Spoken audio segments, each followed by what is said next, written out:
o todavía no están listos. Pues, ese pues o no que sí, que listos para la que sea. Bueno, y ya están viendo mi pantalla. Sí, doctora. Sí, Sí, doctora. doctora. Perfecto. Bueno, entonces hoy nos toca hablar de fisiología del cerebelo. Entonces, cuando uno ve las primeras descripciones de qué piensan que es el cerebelo, hay una que es muy bonita y que tal vez sí tiende a ser como lo más real a lo que hoy en día hablamos de las funciones del cerebelo, porque pues hasta hace muy poco solo pensábamos en el cerebelo como algo pues como un órgano que tiene que ver con funciones motoras y pues hoy en día sabemos que esto va mucho más allá de eso. Entonces, esta descripción se las voy a leer de Nicolás Sebastián Roche, es desde 1795, donde ellos decían que la naturaleza ha puesto en el cerebro humano una pequeña glándula llamada cerebelo, la cual desempeña el papel de un espejo. Ahí se representa mal que bien, en grande o en pequeño, en líneas generales o en detalle, todos los objetos del universo, incluidos los productos de su propio pensamiento. Es una linterna mágica que pertenece al hombre y ante la cual se suceden escenas donde es alternativamente actor y espectador. Y luego que terminemos, ustedes me acuerdan que hablemos un poquito de lo de la teoría de las neuronas en espejo y van a ver también cómo tiene que ver mucho ahí el cerebelo o cómo han ido como explicando muchas de estas teorías a través del cerebelo. Cuando revisamos qué es cerebelo, viene de la palabra latín, en latín cerebellum, que significa el pequeño cerebro. Tal vez todos pensaban en ese momento, pues los neuroanatomistas decían que pues era como un cerebro en pequeño, como accesorio, pero que no tiene como muchas funciones. Lo que sabemos es que en su desarrollo filogenético está presente en todos los vertebrados, lo que quiere decir que sí tiene que ver mucho con funciones de postura y obviamente de movimiento. Ese hecho de que aparezcan los vertebrados ya, obviamente pues con diferentes tamaños y con una organización que básicamente es como cristalina en este desarrollo filogenético, que quiere decir que es muy arcaica y muy básica dentro de las estructuras del cerebro en cuanto a función de las cortezas más antiguas que tenemos está la corteza olfatoria en el cerebro y el cerebelo que también tiene unas de las cortezas en el desarrollo filogenético más antiguas. ¿Listo? Entonces, eso es importante tenerlo en cuenta porque nos ayuda un poquito a entender cuál es su funcionamiento. Entonces, sabemos que en nuestro desarrollo filogenético, hemos visto que el cerebro tiene como estas funciones. Ay, ¿ustedes alcanzan a ver el cursor? No. No, doctora. Ay, es que este coso de Mac no tiene. No sé cómo sacarle el cursor. Si alguien sabe, me puede decir. Porque no, bueno. Tiene una participación que es importante en este desarrollo filogenético en la ejecución de actos motores que son eficaces y ajustados y que cada vez que vemos este desarrollo evolutivo de las especies, vemos como cada vez es más fino y más armónico. Entonces, cuando revisamos pues la estructura, la macroestructura del cerebro, vemos que es un órgano que tiene una posición marginal con respecto a los otros centros de control de movimiento, como son el tálamo, todos los ganglios basales y la corteza cerebral, es decir, que tiene como una posición que podríamos decir aislada del resto de los centros motores y de las vías sensoriales y motoras. Obviamente aislada, entre comillas, porque si hay comunicación a través de los pedúnculos que hacen que podamos tener esa función como de organizador en el tiempo. Entonces, tenemos una función que es coordinadora o reguladora de todos los actos motores que estemos realizando o que estemos preparándonos para realizar. Es decir, que cuando hay ese inicio de una función, el cerebelo es muy importante, incluso él empieza a funcionar desde antes que iniciemos el movimiento, por lo que esto como que nos va llevando a motivos para pensar que sí tiene una función que es reguladora o coordinadora en todos los movimientos. Entonces, Aparte de esta función pues clásica de, de reguladora, coordinadora del movimiento, sabemos que hay una función reguladora en todos estos procesos perceptivos, propioceptivos y cognitivos. Es decir, que no solo tiene que ver con la parte de movimiento, de la parte motora, sino que tiene que ver también con procesos que tienen, están relacionados con la percepción del mundo, y por eso pónganle mucho cuidado a esta función, que es la que en futuro vamos a ver que cada vez están hablándose más de su función como, o su relación en patologías como el autismo. Y obviamente con todas esas funciones cognitivas, y entonces empiezan a entender un poco por qué también los pacientes con algunas patologías en el cerebelo también tienen compromiso cognitivo. Entonces, digamos que aparte pues del inicio y dar continuidad a estos movimientos, a la ejecución de algunos movimientos, también tiene que ver con esa suavidad y esa armonía al comportamiento motor. Cuando tenemos lesiones del cerebelo, cuando tenemos lesiones del cerebelo, podemos ver cómo esa armonía en el movimiento y esa suavidad del movimiento, que no sea un movimiento brusco, se pierde. Entonces, pacientes con lesiones en el cerebelo tienen esa parte pues, de poco control del movimiento y de movimientos bruscos. Recuerden que nosotros aprendemos la fisiología basándonos en cuando hay lesión del sistema nervioso central, cuando hay una lesión, qué pasa, y eso pues nos ayuda a reafirmar esa función del órgano que estemos evaluando, o de la parte del cerebro que estemos evaluando. Entonces, básicamente, empiezan a aparecer muchísimas teorías de funciones en cuanto a esta parte motora sobre todo, y esta parte como de coordinación o reguladora de funciones perceptivas, de funciones cognitivas y de funciones motoras. Entonces, lo que no se sabe, digamos, es cómo se hace, es que él organiza y sirve como ese maestro de orquesta para que funcionen, como lo hace un poco el tálamo, que funciona como ese maestro de la orquesta que lleva el ritmo y que guía a todas sus neuronas, o definitivamente lo que hace es que ya el movimiento aparece, digamos que cuando es coordinador o es ese centro organizador, su función está desde antes. Mientras que cuando ya miramos esta otra teoría en la que dice que lo que hace es reforzar el movimiento, pues tenemos ya un movimiento que se generó, y lo que único que haría pues como tal el cerebelo es es como la suavidad de ese movimiento, la armonía de ese movimiento. Entonces, ¿qué cosas hay a favor de que en él como un centro organizador? Que cualquier lesión del cerebelo produce un síntoma clínico que es la ataxia, que también viene pues, de una palabra en latín que significa desorden.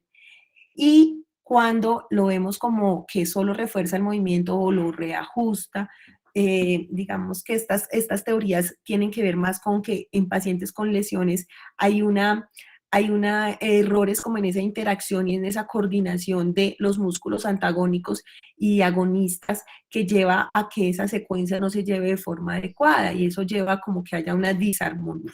Realmente no puede decir uno que haya una sola teoría de funcionamiento, nos falta muchísimo por conocer del cerebelo, porque pasaba que hasta hace muy poco nos concentrábamos solo en el cerebro, que era lo que yo siempre, o lo que siempre les he dicho, o les dije en la clase pasada, que siempre pensamos en la neurona como el único, pues, como la principal neurona, el único que, la principal célula del cerebro, la única que coordina, que hace cosas, y hoy en día, pues, el astrocito nos ha demostrado que tiene funciones muchísimo más importantes. Asimismo pasa con el cerebro. Sabemos que es un órgano impar, que se sitúa como si estuviera cabalgado sobre el tronco del encéfalo y apoyado pues, por los pedúnculos cerebelosos del superior y el medio del inferior, y está Doctora, una pregunta. ¿Cómo? Doctora, una pregunta. Es que, pues aquí a mí todavía me sigue presentando, por ejemplo, la diapositiva de Australopithecus, Homo habilis, Homo erectus. ¿Por qué? Ahí sí se cambió. ¿Estará como lento el internet mío o el de ustedes? No sé. ¿A todos les pasó eso? Sí, doctora, Sí, a mí doctora. también. Sí. Bueno. Entonces, digamos aquí, digamos Sí, que señora. aquí ya lo están viendo. ¿Siguen viendo la de, Estamos en la que es como dos bailarines. en la de dos bailarinas? Ay, será mi internet. Ahí están en la de los dos bailarines. Sí, señora. Ahí, Sí. en la que dice teorías de No, funciones. no cambió. Sigue la de los bailarines, doctora. ¿Por qué no cambia? ¿Será que es? Y así las pueden ver mejor. A ver si así. Y no lo ponemos en. Ahí. Es que si cuando le onda cada diapositiva Así. así cambia. ¿Cuándo qué? Así está Cuando... bien, doctora. Ahí los ven. Si la pongo Sí, así, doctora. sí Sí, están ahí sí viendo. cambia. Así sí. Entonces les estaba diciendo que tiene una posición marginal con respecto a los grandes centros sensoriales y motores, y lo pueden ver como en esta foto donde se ve como un poquito aislado, entre comillas.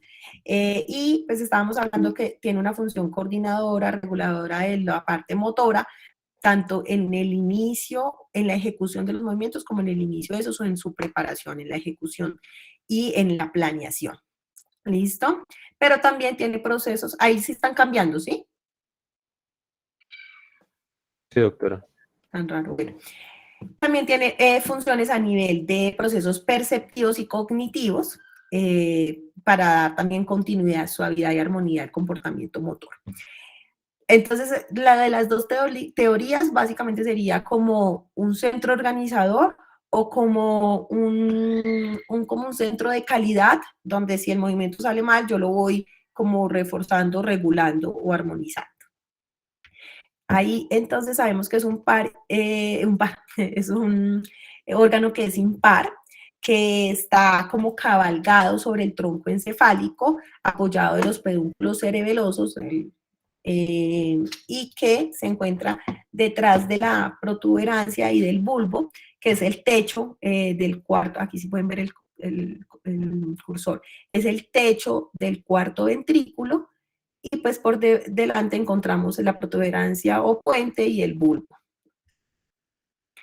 Sabemos que si lo miramos, miramos su cara, va a estar organizado por una sucesión de como de folios o folias, como se le conocen, o láminas que se repiten de atrás para adelante. Entonces empiezan, digamos que se organizan en un eje que es transversal, este sería el eje longitudinal del cerebelo, y ellas se organizan transversales a ese eje longitudinal del cerebelo.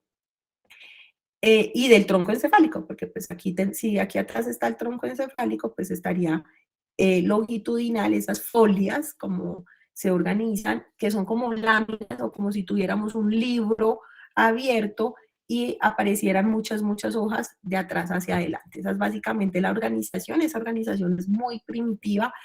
Básicamente lo que permite es un plegamiento de la corteza, porque sabemos que para que ocupe menos superficie, pues debe estar mucho más plegada. Esas folias, a diferencia de lo que pasa en el sistema nervioso, la corteza cerebral, esas folias cruzan la línea media sin discontinuidad, como pasa, digamos que en el cerebro uno tiene claro que tanto el hemisferio derecho como el hemisferio izquierdo tienen separados o sea, no es que pase todo tan de una vez, sino a través de ciertas estructuras, como son todas estas, el cuerpo calloso, la sustancia blanca perforada anterior y todas estas que nos ayudan a esa intercomunicación interhemisférica, pero aquí sí está como una sola unidad, no hay esa división en línea media. Estas folias se organizan en lóbulos y pues estas van a tener un origen filogenéticamente diferente. Entonces sabemos que la parte más antigua del cerebro, que sería lo que aquí está con este número 1 en color naranja, que es el arquicerebelo, que está formado, digamos que estas láminas le damos una nomenclatura, esa sería la 10ª, y pues es lo más antiguo, por eso tiene que ver mucho con funciones muy básicas como las funciones vestibulares. Luego viene el paleocerebelo y por último el neocerebelo, que ya lo vemos digamos en mamíferos que tienen o vertebrados que tienen una organización mucho más de su parte motora muchísimo más compleja como los humanos. El tamaño entonces del cerebelo si hiciéramos como una ampliación de toda esa superficie del cerebelo, sería más o menos de 50.000 milímetros cuadrados. Comparado con el de la rana, que es de 10 milímetros cuadrados, obviamente pues la diferencia es muy importante, pero esto es solo para decir que el cerebelo es muchísimo más grande de lo que creemos, como para pensar que sus funciones sean tan básicas, ¿cierto? Entonces ocupa más o menos el 10% de todo el peso del encéfalo. Y si vamos un poco más allá, pues tampoco podrían ser tan básicas sus funciones cuando contiene el 50% de todas las neuronas del encéfalo, o sea que el 50% están en cerebro y núcleos de la base, y el otro 50% está solo en el cerebelo. Entonces, por eso esa organización tiene en folias. Entonces, cuando miramos esta, que es la superficie inferior del cerebelo, entonces vemos las folias y cómo se organizan en lóbulos esas folias. Entonces, tenemos aquí encima el lóbulo anterior, luego viene el lóbulo flóculo nodular, que es pues, el que va a llevar toda la información a nivel del flóculo, y viene el lóbulo medio, donde están las amígdalas cerebelosas. Está organizado como unos lobulillos también, y en este tenemos una organización, digamos, como si estuviera en tres partes a través de los surcos. Uno que es este que es el surco retroamigdalino, que es el que divide la amígdala del resto de este lóbulo medio, y luego viene este surco, que es el surco prepiramidal, que es el que pues, nos va a hacer esta división como en tres partes del lóbulo medio, y en esta parte inferior tenemos pues el lobulillo semilunar inferior y encima el lobulillo digástrico. En línea media pues encontramos, en la línea media encontramos el vermis, con su divisiones en nódulo, úvula, pirámide y tuber, que están como de caudal de cefálico a caudal. Y pues la entrada de los pedúnculos cerebelosos, que son tres, superior, medio e inferior. Esta es la organización, la configuración exterior en la parte de la superficie inferior. Digamos que cuando miramos la configuración exterior, pues no es que sea tan compleja, ¿sí? Como puede pasar con la corteza cerebral. Pero si revisamos la configuración interior, recuerden que esta corteza mide 1 milímetro. ¿Cuánto mide la corteza cerebral? ¿Quién se acuerda cuánto mide la corteza cerebral? ¿Nadie? Bueno, digamos que esta corteza mide mucho menos que la corteza cerebral. La corteza cerebral puede llegar a medir entre 4 a 5 milímetros, dependiendo pues el sitio de la corteza que estemos revisando. Siempre vienen en sus 5 capitas. Hay algunos que han descrito algunas zonas donde puede haber hasta 7 milímetros, pero digamos que es muchísimo, muchísimo más gruesa que la corteza cerebelosa, pero tiene el 50% de las neuronas, o sea que el plegamiento y toda esta parte de organización folicular que tiene la corteza del cerebelo hace que podamos organizar más estas neuronas, y que tengamos tres capas. Una donde tenemos la capa granulosa, donde tenemos las neuronas granulosas, y se organizan estos glomérulos, que son los que van a tener como una importancia en la organización de los circuitos de la corteza cerebelosa. Luego viene la capa de células de Purkinje, y luego viene esta capa que es la capa molecular, que no es que tenga tantas neuronas, sino que tiene más axones y dendritas y como terminaciones sinápticas. Entonces, esto es lo que encontramos en esa configuración interior en cuanto a la corteza. Y si vemos aquí, si nosotros hacemos este corte transversal, ustedes pueden ver cómo esta organización de la corteza es casi como si tuviéramos una arbolización, como si fuese un arbolito que se va, digamos que, ramificando en muchísimas folias y luego forman los lobulillos y forman como toda esta estructura cerebelosa. Entonces, aparte de esta organización cortical, también tenemos neuronas en la organización en unos núcleos. Básicamente los núcleos son el fastigio, que son los más centrales, luego vienen los globosos, luego viene el dentado, que es este que ven como si fuera una oliva, y el emboliforme, que pues tiene dividido en dos partes. Entonces esta organización es de los núcleos cerebelosos, y esta organización, tanto en núcleos como en esta parte cortical de los centros y las conexiones, es la que va a llevar a todas las funciones del cerebelo.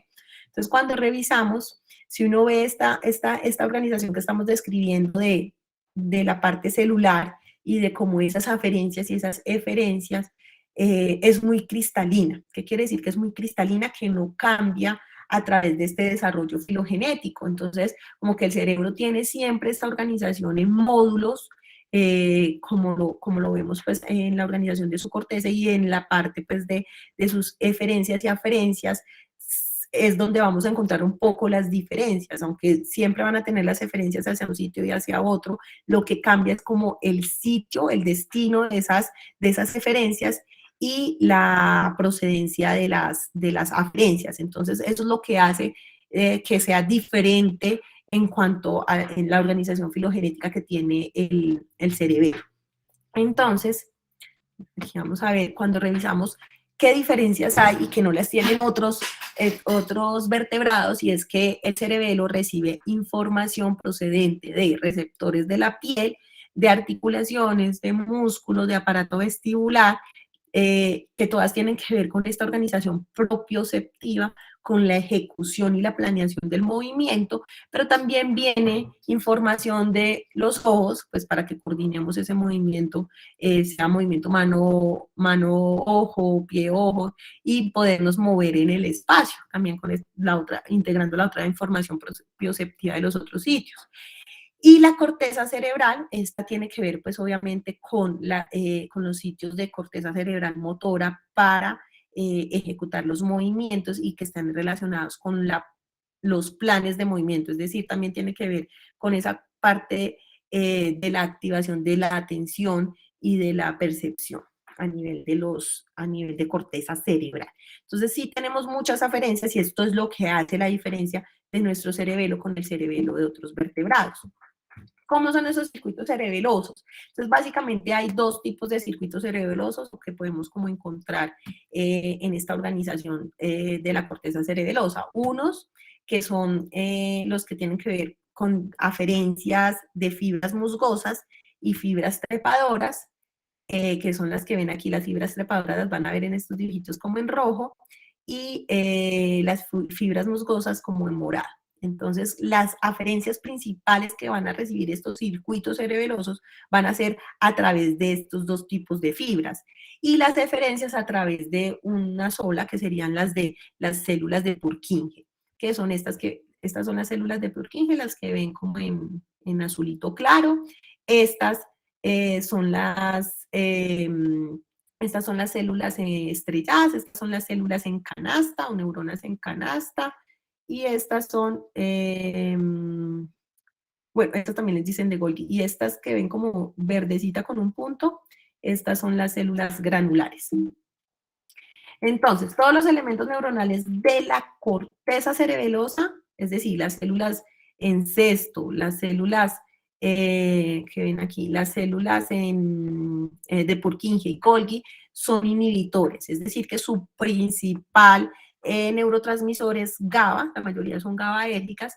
Esto, como les había dicho, se organizan como en módulos funcionales que se repiten en toda la extensión de la corteza cerebelosa, y los circuitos de cada módulo son muy similares. Acuérdense que lo que cambia es el origen y el final de sus fibras, es decir, sus aferencias y sus eferencias. La activación de las fibras musgosas,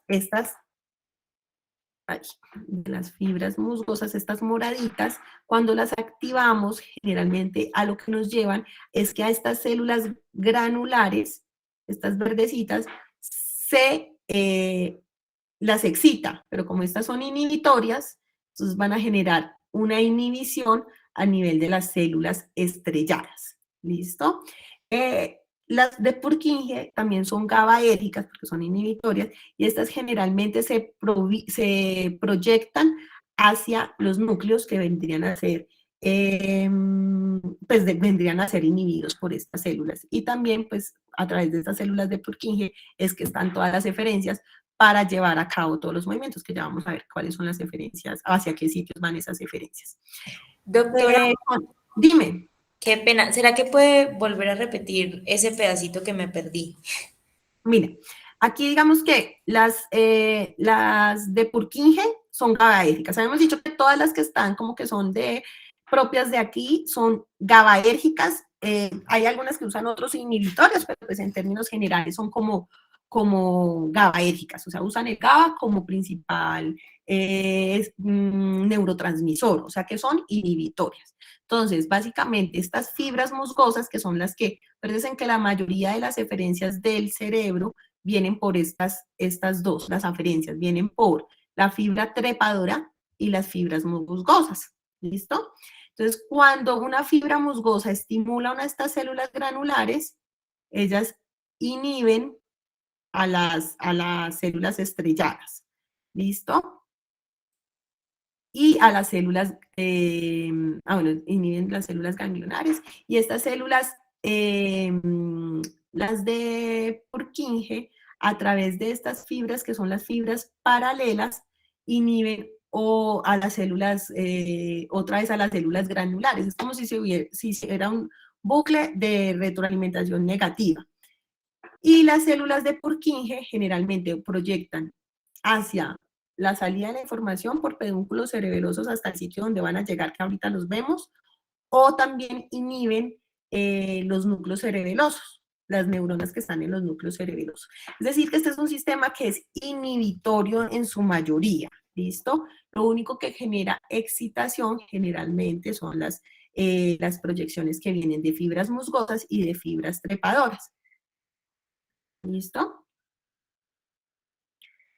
O sea que de la corteza, Dime. o sea que las aferencias irían por las musgosas y trepadoras, y esas serían las únicas que son excitadoras. Aferencias. Aferencias. Sí, todo llega por ahí, sí. Y eferencias, ya las vamos a ver porque no las hemos visto. Pero básicamente las aferencias llegan es por las fibras trepadoras y las fibras musgosas. Por ahí llega la información. Entonces, digamos, si tenemos excitación de esta célula glandular, ¿sí? Viene información excitatoria por las fibras musgosas, se activa esta neurona glandular o granular, también les dicen, o gránulos también. Estas células van a excitar a las estrellas y a las que están a las amarillitas, a las en cesto. Y estas, como también son inhibitorias, van a inhibir, acuérdense que estas no hacen parte, estas son excitatorias y casi siempre usan taurina o glutamato, ¿sí? Las que son inhibitorias son las propias de ahí, que son Purkinje, Golgi, estrelladas, ¿listo? Y las de cesto, Y estas, digamos, llega el estímulo aferente por las fibras musgosas a estas granulares, y estas granulares lo que van a hacer es estimular a las estrelladas y a las que están en cesto, y estas inhiben a las células de Purkinje. ¿Listo? Estas inhiben a estas que son las células de Purkinje, a las que están aquí en azulito como claro. Y esa acción inhibitoria hace que en el glomérulo, que es como esa forma de organización aquí cuando estamos en esta capa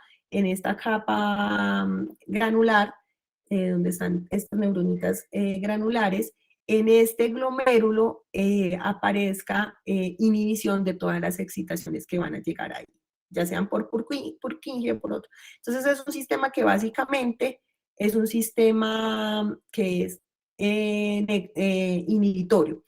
Hay excitación a través de fibras paralelas. En estas sí hay excitación porque esas fibras paralelas son por parte de las neuronas granulares, ¿listo? Y puede haber excitación por proyecciones aferentes, ¿listo? Pero de resto tienen predominantemente una función inhibitoria para mantener una estabilidad y así estimular a las neuronas de Purkinje para todas las aferencias. Acuérdense que todas las aferencias van por la, por la, por estas vías, son eferentes de las células de Purkinje, ¿listo? Todas las eferencias que van a salir son originadas en las células de Purkinje. Entonces, por eso muchas de las teorías tienen que ver con que realmente lo que hace el cerebelo es como bajarle un poquito la intensidad al movimiento. Cuando hay lesiones cerebelosas, el paciente es brusco, como que quiere llevar la mano y termina pegando. Entonces, digamos que eso era lo que decíamos como en esa segunda teoría, de que se hacía el movimiento y básicamente lo que hacía el cerebelo era como ser como el comité de calidad que viene y mira que el movimiento está muy aumentado y lo inhibe. ¿Listo? Porque acuérdense que los ganglios basales sí son muy excitatorios. Entonces, esas eferencias básicamente que salen de las neuronas de Purkinje van a ir al núcleo rojo, a la formación reticular, a núcleos vestibulares también, a corteza motora, tanto a músculos antagonistas como agonistas, y específicamente el neocerebelo, que es como esa nueva función que tenemos del cerebelo comparado con otros vertebrados, va a ir a conectarse con estructuras que tienen que ver con funciones propioceptivas, cognitivas, emotivas, también perceptivas, sobre todo a nivel visual y vestibular. ¿Ustedes saben cuál es el sexto sentido? El El verdadero, equilibrio. ¿no?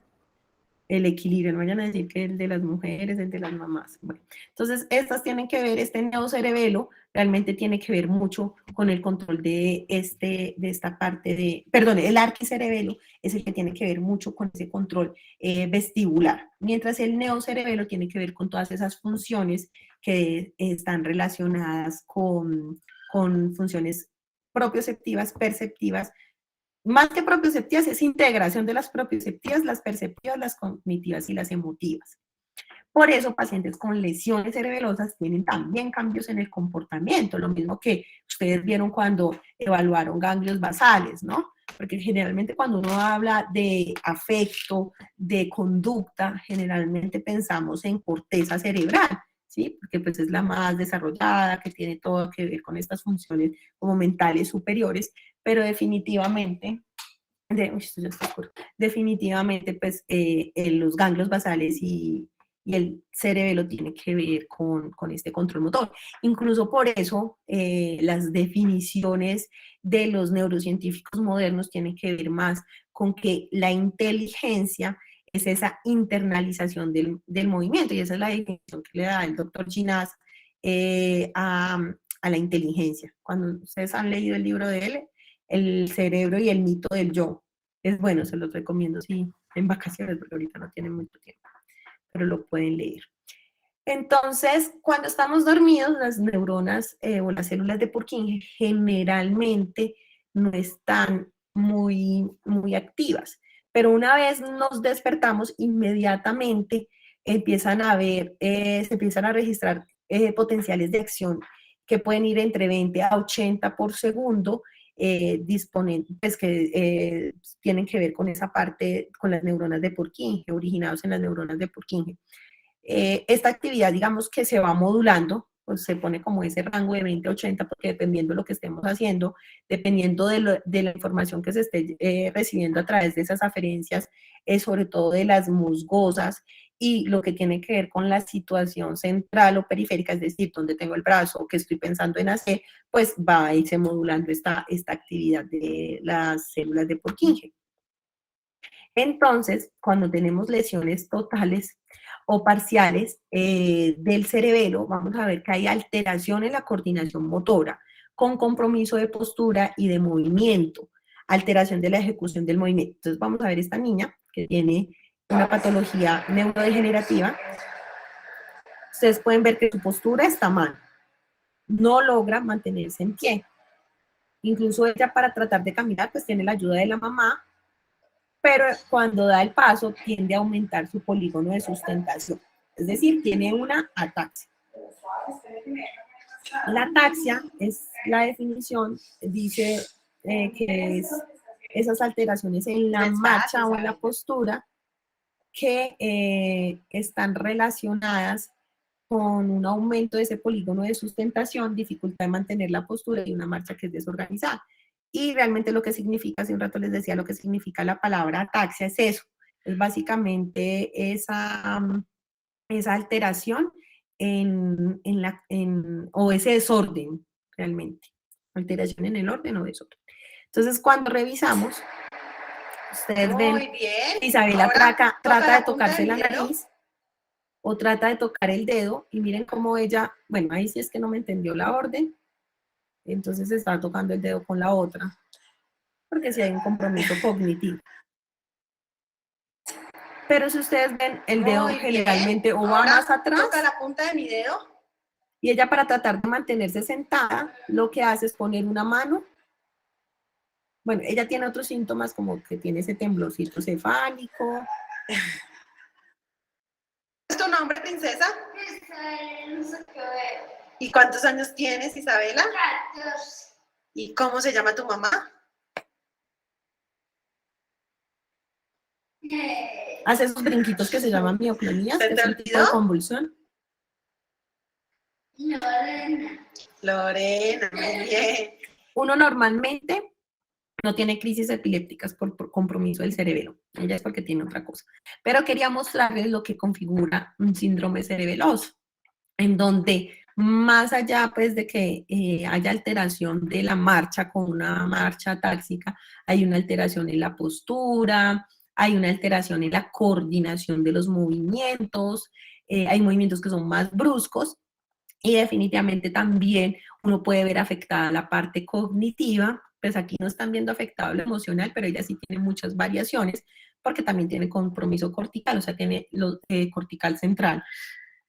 Entonces, eso hace pues, que tenga como más dificultades en la parte de contener sus emociones, pero ahí pues no es muy evidente. Entonces, básicamente, eso era lo que les quería mostrar del cerebelo.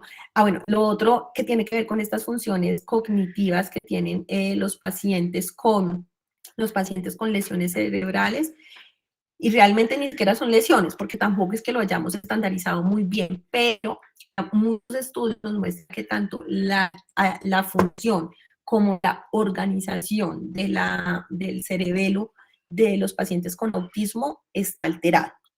Incluso en pacientes con trastorno de déficit de atención en estudios volumétricos, se ha visto que definitivamente tienen un tamaño mayor, más grande. Entonces, pues no sé si de pronto, pues si tienen un tiempito para que revisemos después. A mí me gustaría que hiciéramos algo sobre sueño y ahí les muestro algo que tiene que ver mucho con sueño y con autismo. Como tenemos una clase que está extra porque ustedes también ya van a ver en biología, entonces yo decidí acortarlas esa y meter una de sueño para que veamos lo de la fisiología del sueño. Y ahí les muestro un poquito cómo se ve el cerebelo de los pacientes con autismo, porque también tienen muchos trastornos de sueño. Y lo otro que se ha visto es que en otras patologías en las que hay alteración de la conducta, puede haber este aumento también del tamaño, pero pues la que más ha mostrado estas alteraciones son el autismo y el TDAH. No lo usamos como medidas pues para diagnosticar la enfermedad, pero sí sabemos que ahí tiene que ver mucho una cosa que llamamos la teoría de la mente. ¿Qué es la teoría de la mente? Pues la teoría de la mente habla de algunas neuronas en espejo, que son las que usamos a nivel evolutivo. Mucha gente, digamos que si tiene un jefe que es zurdo, a pesar de que es diestro y lleva mucho tiempo trabajando con esa persona, termina imitando algunos gestos en espejo. Entonces termina haciendo expresiones similares, termina, si el jefe es zurdo, pues tomando el café con la mano izquierda, y eso pues lo hacemos como en forma, pues como esto es como que ni siquiera es voluntario, esto es como muy innato a nuestro desarrollo como mamíferos, y terminan haciendo cosas parecidas. Entonces, incluso cuando uno dice, uy, pero ese niño, a pesar de que es adoptado, se parece, hace los mismos gestos y se parece más que el hijo que es propio. Ustedes han escuchado eso. Y eso es básicamente porque esa persona empieza a adoptar posturas, ademanes y un lenguaje un paralenguaje que es similar al de la persona con la que, pues, que es como su alfa de la manada, sea su jefe o sea su papá o bueno. Entonces, o su amigo de la cuadra. Entonces, esta teoría de las neuronas en espejo sí tiene que ver mucho con el autismo y con el cerebelo. Ya he visto que lo que falla en pacientes con autismo puede ser estas neuronas en espejo que no funcionan bien y digamos que estos pacientes son los que terminan teniendo mayor tamaño de su corteza cerebral. Tal vez es que este mayor tamaño cerebelosa, perdón, este mayor tamaño de su corteza cerebelosa tiene que ver con menor desarrollo de todas estas conexiones que son básicas. ¿Listo? No sé si tengan alguna pregunta.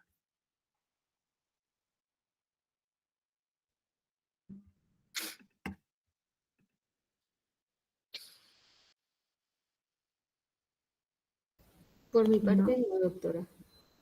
Bueno, por aquí preguntó alguien algo. No. ¿Alguna recomendación? ¿Pero para qué? Ah, para el parcial, doctora. No había visto. No, niños, pues lo más importante es que duerman bien hoy, para que lo que aprendieron en todo el semestre se les consolide.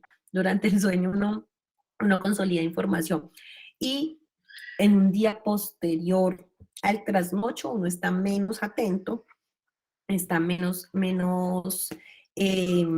atento y menos vigile. Entonces eso hace que uno cometa más errores, porque las funciones ejecutivas se ven afectadas. Entonces, termina siendo sin querer más impulsiva, entonces termina poniendo la primera y no lee bien. Entonces, duerman bien. Esa es mi única recomendación. Y repasen las funciones del líquido cefalorraquídeo, repasen como las funciones de la barrera hematoencefálica y ya. No tengo más recomendaciones, que duerman hoy bien. Eso siempre pasa, que uno dice, ay, pero miran este otro, yo me quedé hasta la 1, 2, 3 de la mañana y me levanté a las 6 a seguir estudiando, y el que durmió toda la noche le fue mejor, pero es básicamente por eso, porque uno puede usar el conocimiento que ya tiene de una mejor manera, ¿vale? Entonces a dormir, hoy no se trasnochen tanto. Bueno, entonces nos vemos. Gracias, doctora.